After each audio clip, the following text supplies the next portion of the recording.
C'est dans cet établissement scolaire que l'impensable vient tout juste de se produire, alors qu'une centaine d'élèves étaient présents. Ces premières images, qui parviennent de cette région isolée du Canada, ont été tournées par un journaliste local. Il a lui-même enseigné dans cette école, que fréquentent toujours ses enfants.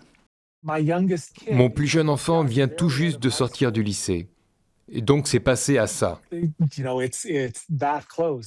Ma fille aînée travaille à 300 mètres de l'école. Encore une fois, il s'en est fallu de peu. Et le bilan est lourd, au moins 8 morts, dont l'auteur présumé des coups de feu qui auraient mis fin à ses jours, ou plutôt l'autrice, puisque les enquêteurs confirment que son corps correspond à la description faite lors du premier appel d'alerte, celle d'une femme en robe aux cheveux bruns qui aurait fait irruption dans l'établissement. Pour le reste, les enquêteurs observent la plus grande discrétion, son identité n'est pas révélée, tout comme l'âge des victimes. En revanche, très vite après les faits, ils font état d'une deuxième scène de crime. Au fil de l'enquête, les policiers ont identifié un second lieu qui serait lié à l'incident. 2 autres victimes ont été retrouvées décédées à l'intérieur d'une résidence. Très vite, les habitants reçoivent l'ordre de se confiner, le temps de vérifier la présence éventuelle d'un deuxième tireur. L'alerte est levée 2 heures plus tard.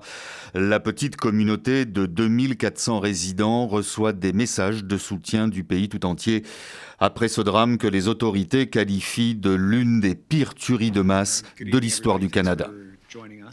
C'est une tragédie dévastatrice et inimaginable. Nous ne pouvons pas imaginer ce que vit la communauté. Mais je sais que cela nous pousse tous à serrer nos enfants un peu plus fort dans nos bras ce soir. Avec un bilan d'au moins 10 morts, le maire de cette communauté isolée se dit totalement dévasté, vu, dit-il, qu'il connaît probablement chacune des victimes.